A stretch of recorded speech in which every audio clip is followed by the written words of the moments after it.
I would say that I don't actually have the world's most greatest amount of discipline, but what I have is a lot of systems. I'm unmotivated some days, I'm undisciplined some days, but the systems that I have kept in place, everything from the elimination of distractions to public accountability, they just all drive my actions and behaviors, and they make the success almost automatic. People who are most successful are the people who are able to remove the temptations and distractions, because success really does come through subtraction. The negatives drag us down so much more than the positives can lift us up. Craig, people know you as one of the most disciplined men on the planet. You've built multiple seven-figure businesses, you've coached thousands of leaders, and you live with a level of structure most men can't imagine. One thing I value a lot about your approach to discipline is that it creates peace, right? Not pressure.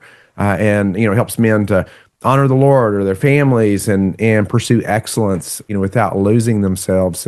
But maybe before we dive right in, where did that come from? Where did the term, the most disciplined man come from? And what does that make you think or feel, when you hear that? That's a great question. A couple of great questions. And so how does it make me feel? I definitely want to preface it by saying, I don't want to insult, the warriors, special forces, all those types of people where there's a level of discipline greater than, just a civilian like me.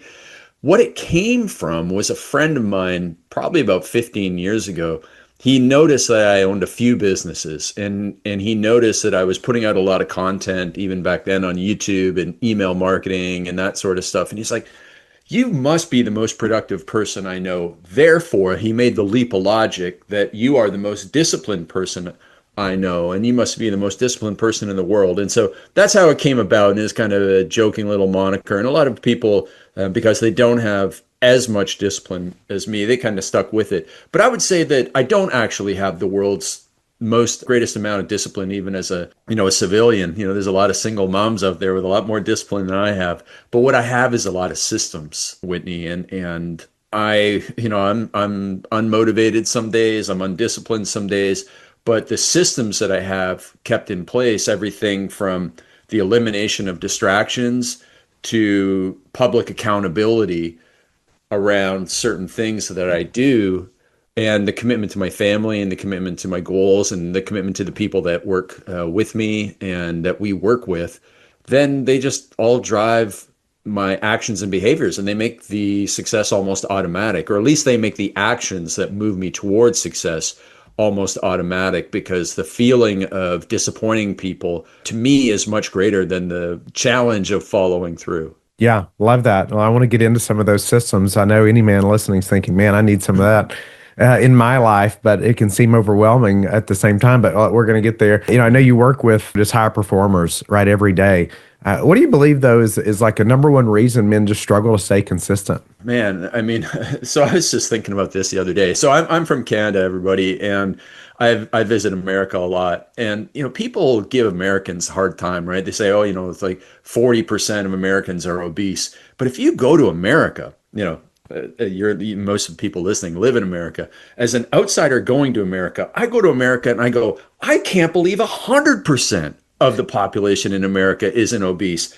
I often stay at this, the Westin Hotel by LAX airport, and you look out, it's a horrible area, but you look out the window and it's Papa John's and then some other billboard and another billboard. And then the fourth billboard is lap band surgery. And then it's all these food things. And then you turn on television in America and you're like, man, these people creating this marketing, I want to go to Papa John's right now and stuff my face with, cheese wrapped inside cheese, inside the crust, inside more cheese, pizza. Like, it's unbelievable, right? And so what I've found is that the people who are most successful are the people who are able to remove the temptations and distractions, because success really does come through subtraction. We want to live a virtuous life, removing yourself from temptation, right? Deliver me from evil and remove me from temptation is one of the biggest things that people need to add into their lives, because it's not about adding more stuff in there, more rituals and routines. It's about getting rid of the anchor that's holding you down. And, I always use this little shtick that people tend to get. Imagine Whitney and I were lined up at the start of the Boston Marathon. Each of us were 3-hour marathon runners. and some person came up to me and said, "Hey, we got the world's fastest shoes. You know, the guy who's running the 2 hour marathon, this is what he uses. We're going to give them to you for free. You can wear them for this marathon." Well, great. I might go from a 3 hour marathon to a 2 hour 59 marathon. But then Whitney's like, "Oh man, what are they going to give me? This is exciting." And they come over and they give Whitney a 53-pound kettlebell. And they say, "You got to wear this in this backpack for the entire race." Well, what's that going to do to Whitney's time? It's not going to take him from 3 hours to 3 hours in a minute. It's going to take him to 6 hours, and you're probably not even going to finish the race. And what that is, the metaphor is that the negatives drag us down so much more than the positives can lift us up. So that's very important to look for in our daily routines. And this thing, the phone, that thing just drags so many people down because, I go on there from time to time thinking, okay, I got to go and send a person a message on Instagram. And the next thing you know, I'm 15 minutes on Instagram and I didn't send the person a message. And I get off and go, why did I go on there in the first place? Oh, yeah, I needed to send Whitney a message. And so that's the temptation around food. I think pro sports are a big waste of time. And I think that's a big temptation in people's lives. And you just go down the rabbit hole of all the temptations. And so when we look at the high performers, we look at people who have been able to free themselves of the ball and chain that leaves most people stuck in life. I love hearing, just like thinking through it about it creating freedom, right? And it doesn't have to create pressure. And I feel like it's what a lot of men feel like, oh, having to put those things in place, these systems, right? It's going to be too much pressure. It's not going to allow me to do what I want to do. And so maybe speak to how discipline should create that freedom and not pressure. Maybe what separates that healthy discipline from, the kind that, say, breaks a man down. Well, yeah, it's a great question. And so I reverse engineer it and I reverse engineer it based on what do I really want in life? Because I get it. There's a lot of temptation, and I wouldn't say it's like evil temptation, right? But there's temptation. Recently I live in Vancouver and the Toronto Blue Jays were in the World Series and everybody's talking about it, right? Like my mom's watching baseball. She's 85, doesn't watch anything, right? But she's, cheering on the Blue Jays and stuff.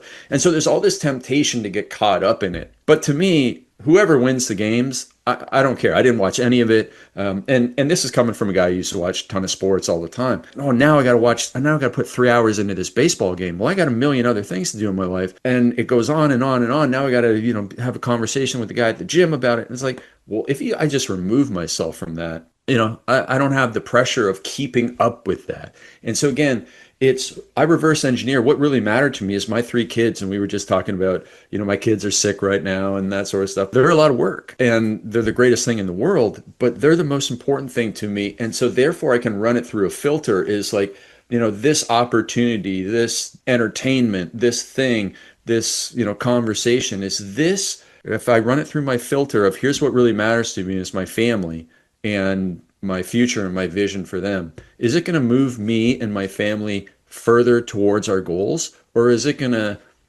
leave us kind of spinning our wheels? Or worse, is it going to make, relationship with anybody in my family negative? And if it's not moving, if it's not a heck yes, as, the cliche goes, then it's a heck no.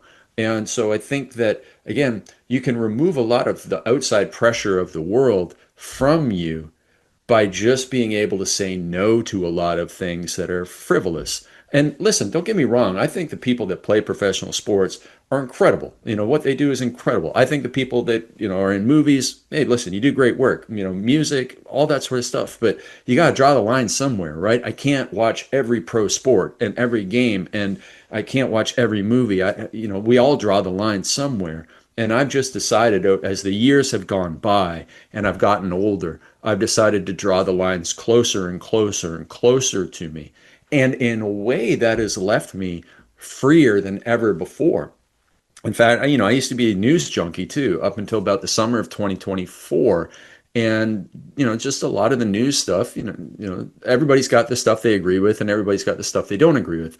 And the specifics don't matter. But the stuff that I wasn't agreeing with was making me angry in a way that it came out in the look on my face at the dinner table, losing my temper faster with my dog than normally, because, you spend all day angry at the world about something. And I just decided like this, I've had enough, right? Like, none of this stuff really matters. I don't need to know who's killing who halfway around the world. It's unfortunate, like, certainly it's not a laughing matter, but I cannot do a single thing about that. And so why do I need to know And why do I need to watch footage of drone killing, or that people upload into all these Twitter channels? I don't. And so I cut it off.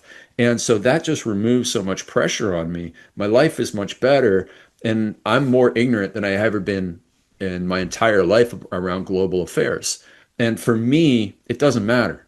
It just does not matter. My business doesn't rely on it. My family life doesn't rely on it. There's nothing that, I don't need to know the price of tea in China. So I'm not interested in it. And again, that removes so many external forms of pressure that you have to keep up with all these things, and then it becomes distractions, and then all of a sudden your time's gone. So no, I've got my time is dedicated to what really matters. So in order to be free, you need to reverse engineer and know what really matters. There's a lot of people out there with cliches, start with why and all that sort of stuff. And it's the truth. When you know what really matters, you can make decisions around what to do, because the things that matter in life are clear. And you can say no to a whole lot more stuff. So I think that has been really, really helpful to me as I've aged. And I've done a lot of things wrong in that respect, when I was younger, trying to keep up with a million things and working 12-hour days. And, you eventually just find that there's only a few key things that make a difference. Yeah. And that's, I don't want to get into some of those systems as well. I love the thought of just eliminating, right, as much as possible. I think probably about a year ago, it's almost every morning I had my like YouTube notifications turned on my phone. And so every morning I would see all the headlines on these specific channels, all news related, just like you. I'm like, oh my goodness, I really want to watch that. Well, there I just went know. 30 minutes, right? Of my morning before I realized it. And finally my wife was like, you got to get rid of those notifications. And finally, I listened to her. So it was good encouragement from her to do that. But it's so true. Those you see that first thing in the morning, and man, it can just pivot your attitude, your thinking. Right, that's so important for the rest of the day, and especially the morning time, which I know is crucially important to you. Yeah, absolutely. And here's a good phrase that everybody can kind of take away. It's a little writer downer, and it's your mind is like a garden, plant good things. Mm. And so if you wake up in the morning and you allow negativity into it, you may be a positive person, but that stuff eats away at you. And if you're not a super positive person, that stuff can really derail your day. So we need to stay out of the negativity as long as we possibly can. And again, this is, similar to the story I told about going to America. And, when you go to America, you've got 100 different restaurant options, but you got 100 different, voice options, every cable TV and talk radio. And now everybody and their dog has a podcast and this, that, and the other thing. And you can really get lost in this stuff. And my friend Joe Polish has a great phrase: use social media, but don't let social media be used on you. And I think that's really, really important. Now, I use, as a producer of content and a business owner, I use social media. It is a tool for me, but it is not a place where I allow the tool to be used on me anymore. But I have in the past, and those things are set up to reward the most extreme stuff that then makes you angry and causes you to interact with it. And that's how and then it's a cycle. So the more interaction on a piece of content, the more it's going to get fed to you, and you're going to go and interact with it, which means you're going to get fed more of that stuff. And so you have to stay out of that doom loop by not engaging and in fact blocking as much of that stuff. I was actually on a call with somebody the other day, and he had a really good reframe on it. He goes, he was an older guy. He's like maybe 5, 10 years older. Actually, he was in his 60s. So he's over 10 years older than me. He goes, that Instagram, because he was like kind of new to it. He goes, that Instagram, man, that's the greatest thing out there. That's like the biggest time saver, because he knew, he goes, excuse my crude language, but he said, yeah, you can have boobs and butts on your Instagram. But he said, you can curate it so it's the greatest time saver, because it's true, because you can go on there and find somebody really intelligent breaking down, what you'd take an hour to watch on YouTube. They can get it down to a minute on Instagram, and you can learn so much. And I'm like, man, that is a really great reframe, but it's Yeah. only if you curate it the right way. Interesting. Yeah, that's incredible. Use it to benefit you, right? Don't let it use you. Speaking about some of these systems, I want to dive into a few of them. And when a man feels, for instance, feels overwhelmed, right? And I feel like a lot of us do, but whether it's the family and the business and the responsibilities, what's maybe the first system he should put in place to regain that peace and clarity? Right. So everything comes down to time, right? You feel under the gun. Why do you feel under the gun? Because you have so many things to do and so little time to do it. Or a deadline is coming up, and they're all time related. So the systems we want to use are clawing back your time. Some people use the phrase buy back your time, but there's a lot of free ways you can get back your time. And the elimination is one thing. So one of our systems is automate, delegate, and eliminate. And we generally work with entrepreneurs who use the delegate part to take the workload off their plate and delegate it to other people. Like you and I are doing this show, and then you will delegate the editing, the uploading, all of the artwork and the other great stuff behind it. You won't do that because that's not your zone of genius or area of expertise. And so somebody else is much better at that, and we will then assign them that task. They've been trained in it, and they can go and do the work. Now we're multiplying our efforts. So if we look to automate through all the great automation tools today, whether it's paying, even using your banks and automation tools to pay cards on time, to pay bills on time, you don't have to go and now walk down to the bank like my mother may have used to have to do and pay a bill in there. No, you can set it up so bills are paid automatically, and you can use the AI tools that are out there to do a lot of automations to make things fairly easy. So you're buying back your time or clawing back your time or getting back your time for free. And then you delegate, you get stuff off your plate. If you're an entrepreneur and you're in a financial position to do so, you shouldn't be cutting your lawn. You shouldn't be doing a lot of chores around your house, because you were put here on this earth to build an epic business, not to go out and cut your lawn. All right. Unless you get great peace out of it, by all means. But if you don't, it's somebody else. It's the kid down the road. He's doing it for 25 bucks an hour. Great. That's his job. Away you go. Delegate that to somebody else. I even give people a hard time. I say, like, if you're driving around and getting stuck in traffic in this day and age when you can live like a billionaire, right? In the 1990s, Michael Bloomberg would have somebody drive him around the city of New York. Well, now you can have somebody drive you around any city in America. It's called Uber. And you can sit in the back and you can check emails on your phone. You can do phone calls. You can, have a notepad and like write notes and think about things, solve your problems. And I don't drive anywhere. My wife has a car, but I don't, and I drive the kids around sometimes. But other than that, I don't drive anywhere because I don't want to be stuck in traffic. I don't want to be looking for parking, but I can leverage my time and therefore remove some of the pressure. So automate, delegate, and then eliminate, which we have covered, almost to the point of too much, is that you just you're saying yes to too many things, both personally and professionally. You need to cut back. And then that's a way that you're going to be able to free up some of your time. And then even within your days, the concept of batching activities and blocking open time for really mentally intense activities is very important. So if you have a day full of meetings, but you have a meeting at 8, and then you have a meeting at 10, and then you have a meeting at 1, and you have a meeting at 3, and each one of those meetings is 30 to 45 minutes, well, now you have all this time in between, and it's not going to be used effectively. So especially if you're doing this stuff virtually, you should have a meeting at 8 to 8:45, 10-minute break, another meeting, 10-minute break, another meeting, and then now you got all your meetings done, compressed in a time there, with enough time to give you a little rest in between and take some action steps. And then now, instead of having an 8-hour day full of meetings, you really had a 4-hour period of meetings, and now you have a productive 4 hours. Because what I have found over the years for myself, and I teach all of our clients, is that I would much rather you have a 3-hour block working on a big project than 1 hour block 4 days in a week.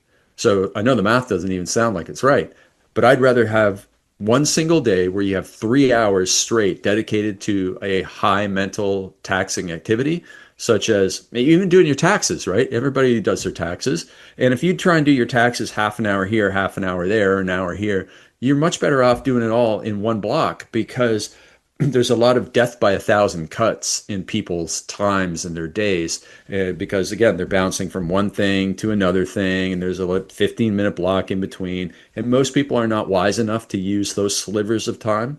A very intelligent person and well-prepared person can use those slivers of time productively, but most people will give that time away to scrolling on their phone or gossiping or something I like don't have that. So time they to start really, another project, so I'll just get stuck yeah. on some reels, watching some reels. Exactly, exactly. But it's because I come from the workout world. My original business was in the fitness space, and I would show people how to get workouts done in 10 to 15 minutes because when I said that to people, they're like, "Oh, you can't get a workout done in 10 or 15 minutes." I could crush anybody in 10 to 15 minutes with the right sequence of exercises. But most people think, "Oh, I don't have an hour to work on something. I don't have an hour to do a workout. I don't have an hour to do something." Well, why? What's so magical about an hour?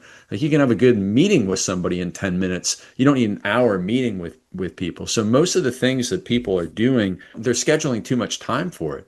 And if you compress it, you will get, and you're more prepared for it, you will get the same or better results than you would in longer periods of time. So I don't know why I was wired this way, but I'm just always looking at ways to be more efficient with my time.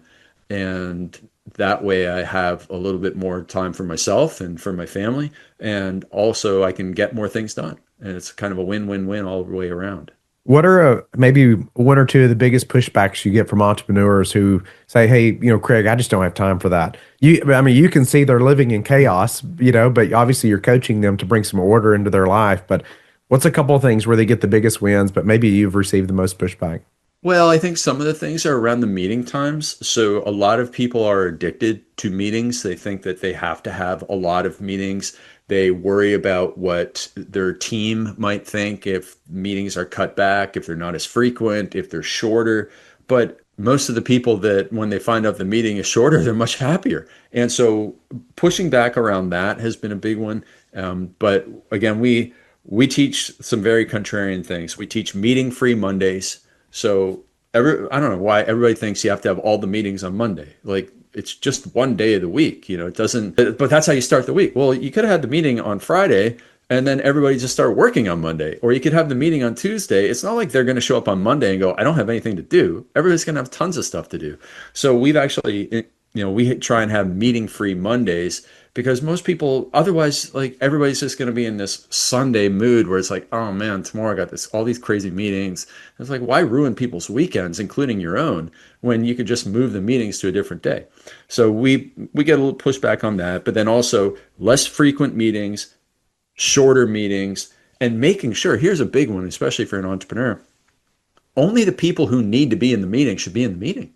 And Mm. the next time, if you do run a business, the next time you're in a meeting, look around at everybody and think about how much you're paying them per hour to be in the meeting, the hour-long meeting, and then double it because it's not the meeting doesn't isn't just from 9 to 10. At 8:30, if they start at 8:30, they're thinking about the 9 o'clock meeting. At 8:45, they're shutting down what they're doing to get ready for the 9 o'clock meeting. So now you got a half an hour on both sides. So if you're paying somebody $75 an hour in your business, right, and they're like really important, you're paying them $150 to be in that meeting. Now, if you got three people in there at $150 per meeting, yeah, that's a $500 meeting and not including your own time. And it's like, did you really need to pay $500 for that time? Could have been a 5-minute Loom video that you sent out to everybody. Could have been a 20-minute meeting. What could it have been? And so we see that pushback there. We got a lot of pushback around, people think that they're going to be able to do stuff at night, right? Like, oh, I'm gonna go and I'm gonna work. After the kids go to bed, I'm gonna work for a couple hours. It's never going to happen. There's so many distractions. You've got Netflix, you've got pro sports, you've got, you're tired, you've got your phone, you've got all these other things you want to do. You got to get ready for the next day. And so this idea of being a night owl, there's very few people that can actually pull it off. And it actually takes much more discipline to be a night owl than it does to actually get up a little bit early and work on the main thing. And then I think that's the last place that we get the pushback on is we want people to get to bed on time, which is very difficult for most people because of the temptations I listed earlier. But it is one of the most important keystone, cornerstone habits in successful people. When somebody has a good week, I ask them about their bedtime routine. They get to bed on time and they get up on time this week. And almost always they say yes. When it's been a chaotic week and they feel behind and they feel overwhelmed and chasing their tails, I'm like, did you get to bed late? Were you not sleeping well? And they're like, oh, I had a late dinner or I had an event and I was out and I stayed late at it. And then the next day I didn't get up on time. And then that's just negative domino that knocks down negative domino. So making sure to have the systems in place to get to bed on time when you can control that as much as you can.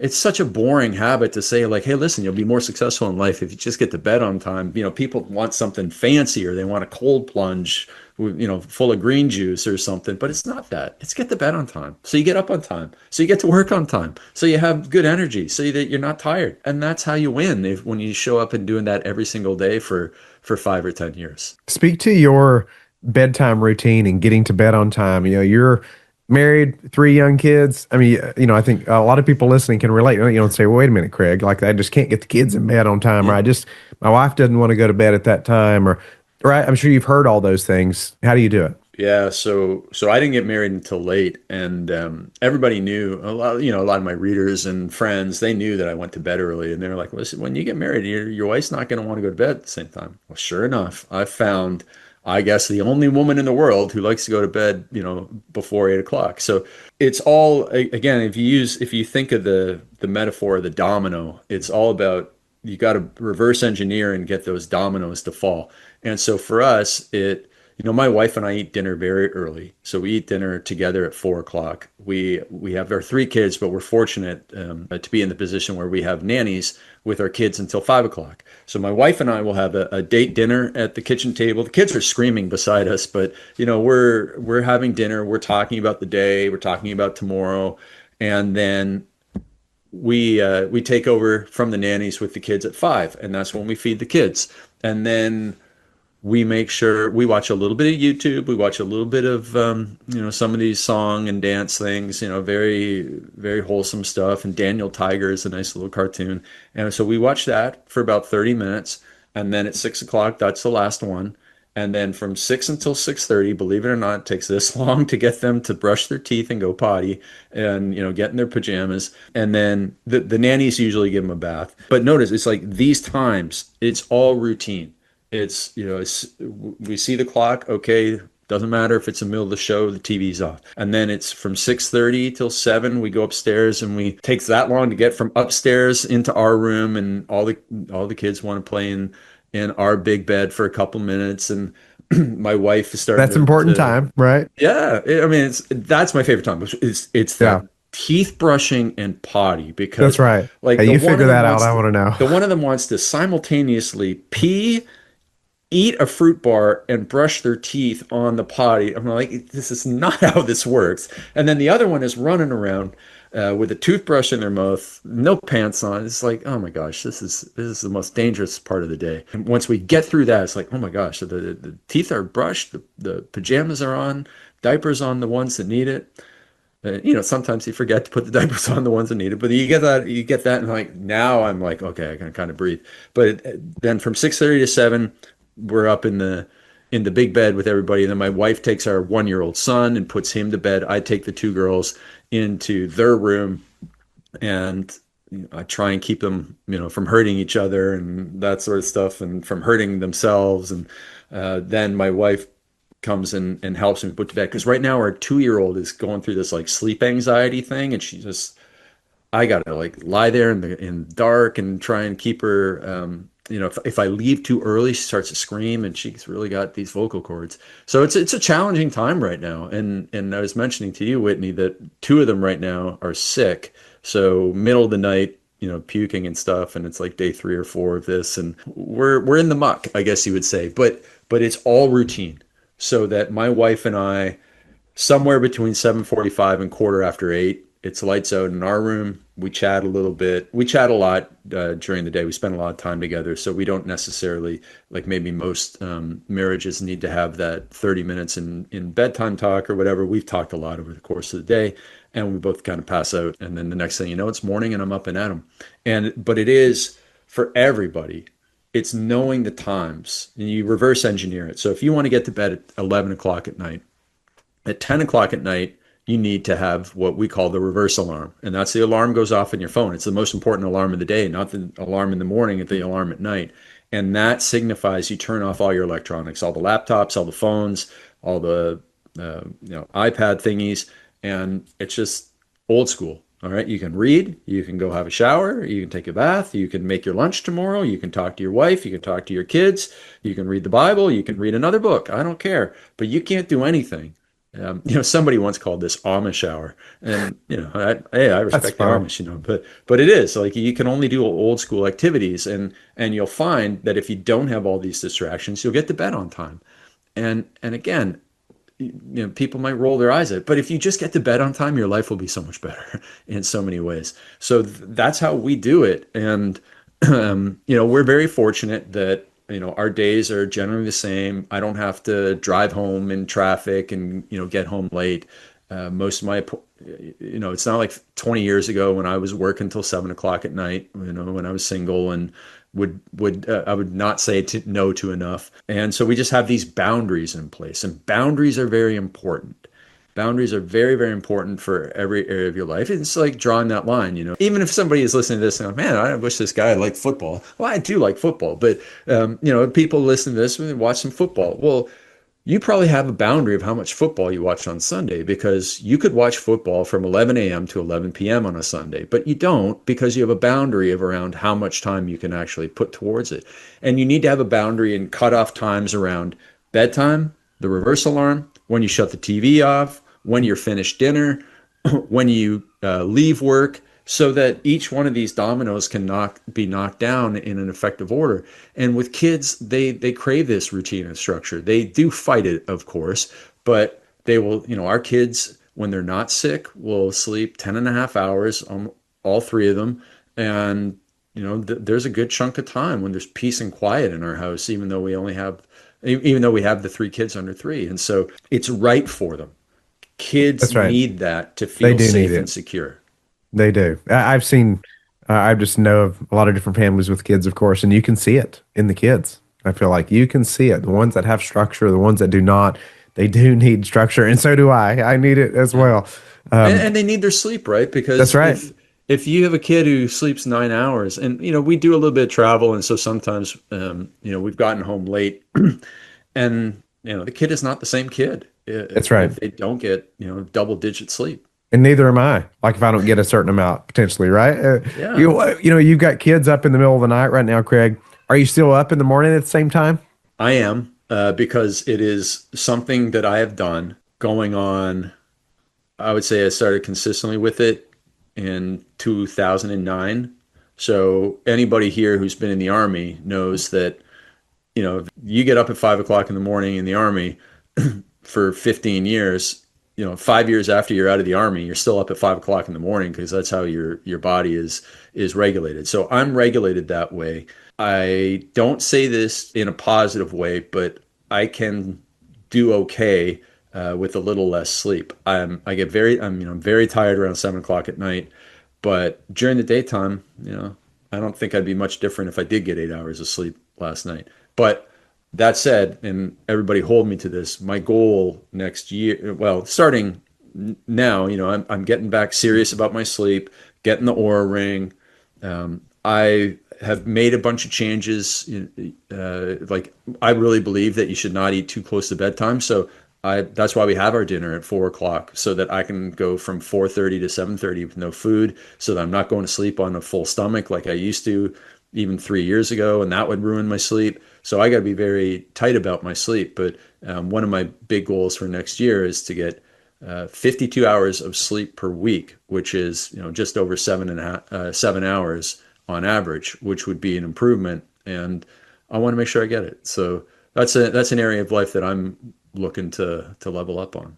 One thing that's helped us save some time as a family is we have breakfast at 8:30 as a family, Oh, nice. and so it allows me to be in there most mornings, not all mornings, but and even if it's short before another meeting or something, allows me to be in there with them. But then we have a dinner at like 2:30, 3 o'clock, Oh, and wow.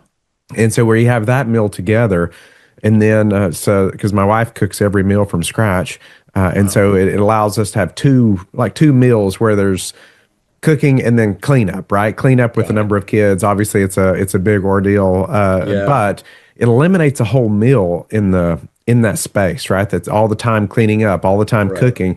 The kids will have like kind of like we call it a snack, but it's a meal Yeah. for them. but where then my wife and I don't eat another meal until breakfast the next morning. Oh, okay. And so anyway, that's one quick way that's helped us to save a lot of Man, time. I always thought, man, when I tell people I eat at 4 o'clock, they're gonna, people think I'm crazy. This is awesome. I met somebody who's got an even better system. What about, I know you've built just multiple seven-figure businesses. What about any systems we haven't talked about that, have made the biggest difference in your ability to, say, grow without being burnt out? Yeah, that's a great question. Most of my businesses were built on putting out content and information because, my first business was in the fitness industry. So, I liked working out when I was younger and then just figured out, oh, wow, I can make a living out of this. And I got lucky. I started writing for Men's Health when I was about 25. And then the internet kind of came along and, people would buy workouts from me. So I built systems for creating content. And there's something that really helped me when I was younger was this self-reflection to find something called magic time. So, Cal Newport has this phrase, deep work. Magic time is kind of same, but different in that I believe there's a time of day that everybody has. It's individual. There's a time of day when you're 3 times more creative, productive, and energetic. And, there might be the night owls on here going, oh yeah, 9 o'clock at night. And there might be the early birds like me going, yes, 6, 7, 8 o'clock in the morning. Some people might say, oh yeah, right around 11 o'clock in the morning, man. I just, let me be focused. I'm in my flow. That's another phrase that people use for it. And the system is to put your hardest work inside your flow time, your magic time, your deep work time with no distractions and, not giving that time away to meetings or email or running errands or even going to the gym, which is a good thing, but not when it steals that time. And so then that allows you to increase your output. It's kind of like the toys that kids have where it's like take square peg, put in square hole. It's almost comical, and you see people walking around in life, they're not as successful as they want because they're taking round peg and trying to put it in square hole as a metaphor for this in terms of productivity, but also in terms of the relationships they choose and the career opportunities they choose. It's like this is just not a good fit. But they spend their entire lives trying to take square peg and put it in a round hole. It ain't gonna work. That doesn't matter how hard you jam it in there, it ain't going to work. So with the productivity and time management is take that high intensity mental activity and do it when you have your greatest mental intensity and focus. And this is a simple shift. And most people hopefully are like, yeah, that makes sense. And I do that. But they might only do it most of the time. Because there's so much temptation to like take another call or do another meeting or maybe I'll just go check my email or maybe I'll use social media. No, you got to protect that. Like we got a yellow Labrador Retriever, and you got to protect your time, your magic time. Like my dog protects her dog bowl when she's eating. Right, Oh, like that's how yeah. ruthless you need to be with it. And when you make that shift, all of a sudden you're going to crank out more stuff. Whether you're looking at, whether you're a lawyer looking at contracts or whether you're a person like me who's putting out content. And then what helped me is I built a little formula for the content that goes out. So we did a lot of email newsletters. And so the email newsletter formula, the system is, doesn't matter how good the email is going to be. If you don't get the subject line right, nobody's going to open the email. So that's the most important domino to knock down. So we spent a lot of time figuring out how do we make it curiosity and a good match with the content inside. You get the headline right, that does most of the work. So then, the next little part of the system was, started off with an intention getter and get their imagination involved and some personality, then teach them something. Then show it how what you taught them worked for another person, so some social proof. And then you have given value and you have earned the right to make a call to action. So then here's a bunch of ways you can make a call to action at the end of the email. And by having that little system, I could write an email to my fitness list in about 15 minutes that would generate revenue.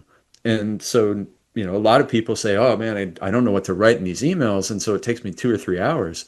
Well, I've got it down to a system of 15 minutes. And that was before AI and all these tools that can accelerate your progress even more. So just stuff like that. And it goes with videos that we make. It goes with Facebook ads that we make. It goes with the products that we created.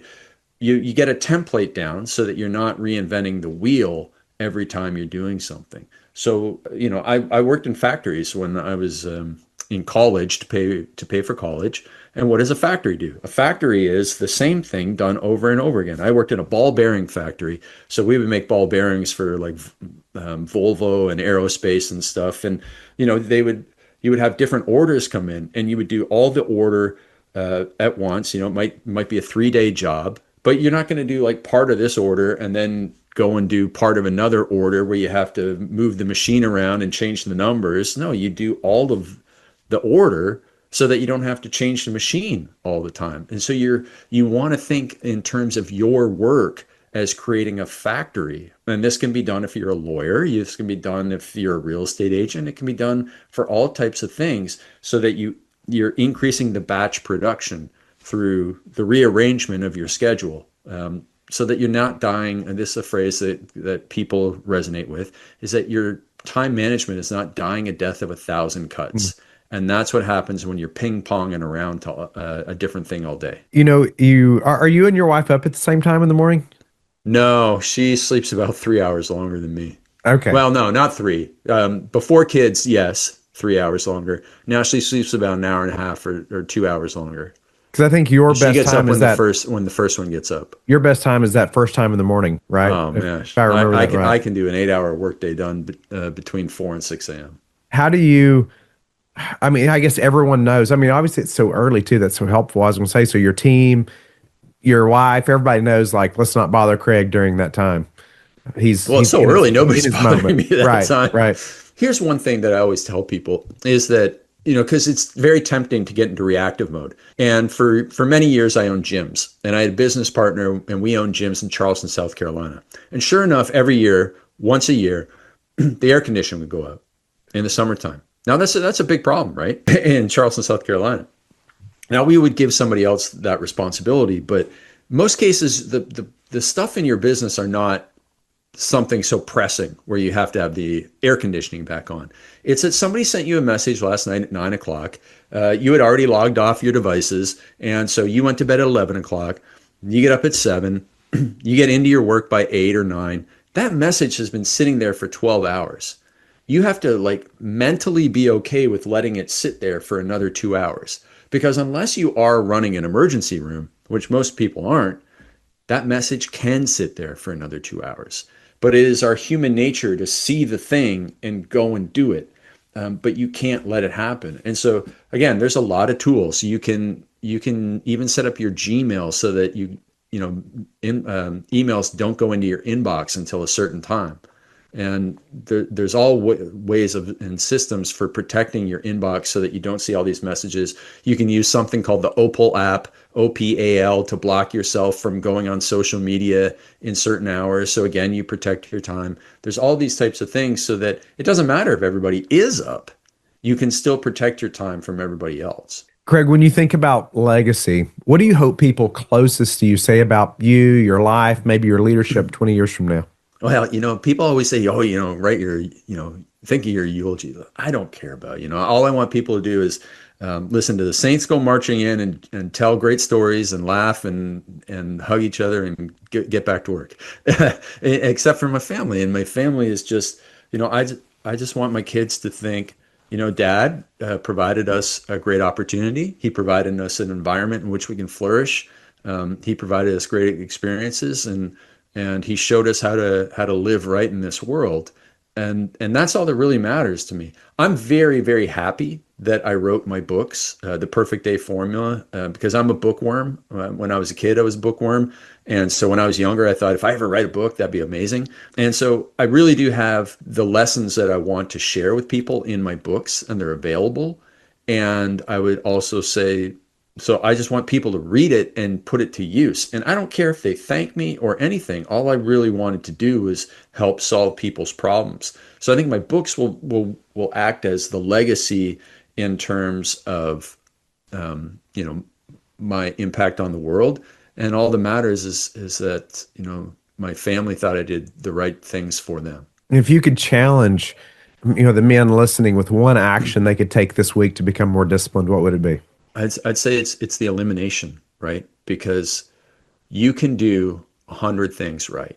But if you do one thing wrong, like Warren Buffett has that old phrase that, it takes like 5 minutes, it takes 20 years to build a reputation and 5 minutes to destroy it. I don't watch the news, but I'm sure most people remember the guy who got caught at the Coldplay concert. Like, when I go on Instagram, I can't avoid the news. So, the guy is at the Coldplay concert, the CEO, he's there and he's there with some woman who's not his wife. Like, you work so hard to get to that, and then you throw it all away for something so silly. And I'm not saying any man listening to this is doing that, but what I am saying is you worked very hard to get where you are, and I don't want you throwing it away to, getting drunk on the weekend or too much football. Good amount of football is fine, but too much football, or binge eating food or binge watching Netflix or pornography or whatever it is. Like, everybody knows that what they've got is their level 10 problem. And I don't want you to let that temptation or vice get to you. So what you need to do is, it's really a simple little system to get rid of all these bad habits. It's the EPC, elimination. First, look to eliminate. I used to be a binge drinker, so like I'm not like your priest or pastor who's perfect. I'm a sinner, and so I was once a binge drinker for way too long. And when I decided to stop binge drinking, I eliminated myself from toxic environments. I eliminated myself from toxic people, and I eliminated toxic alcohol from my house.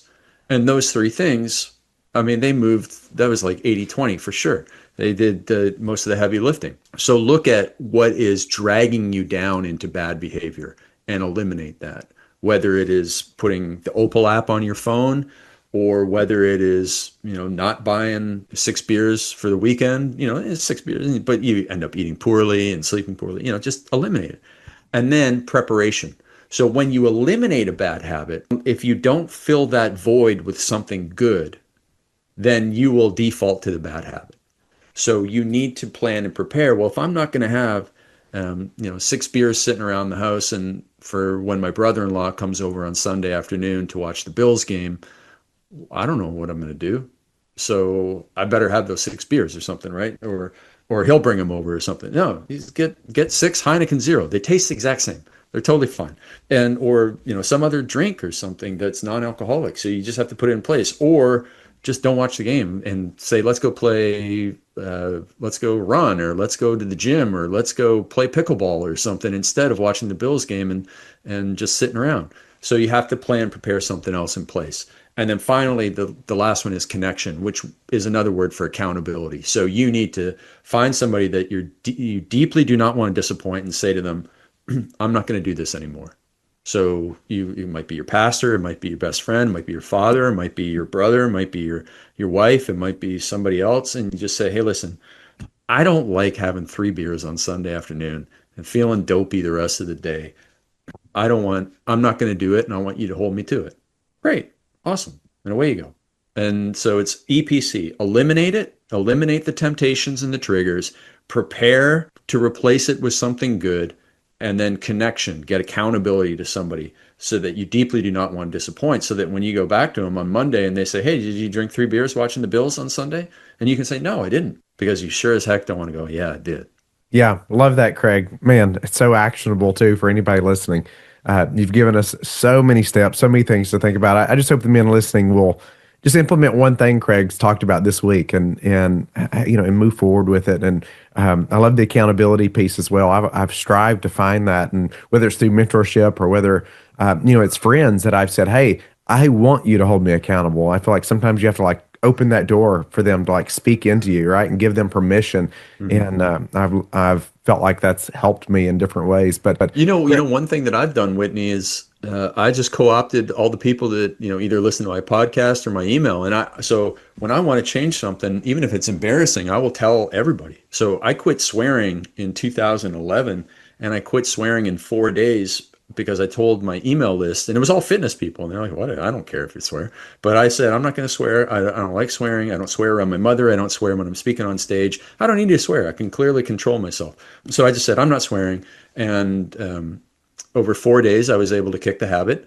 Unless I see a giant bug, if I see a giant bug in a bathroom, I'm sorry, but other than that, and so And I did it because I didn't want to be out with people and swear and then them go, hey, you said you didn't do that. You're a bit of a hypocrite. Now I can't trust you in anything. And that's really how the dominoes fall. So, when you tell people this is the way I'm going to act or this is what I'm going to do, if you have any integrity, you're going to fall through on it. Craig, so grateful to know you, to have you on the show. Learned so much from you. I know the men listening have as well. How can they get in touch with you? How can they learn more about you, coaching, your books, Perfect Day Formula, Perfect Week Formula? How can they do that? Yeah, absolutely. So a couple of places. So one, Instagram, I'm at Real Craig Ballantyne. I'm also on LinkedIn, Craig Ballantyne. And then the books, I want everybody to read my books. So I wrote them to be read. And so I give away the digital copies and the audio copies for free at craigballantyne.com/free books. If you're more of a physical book person like me, then Amazon's your best bet to get them all.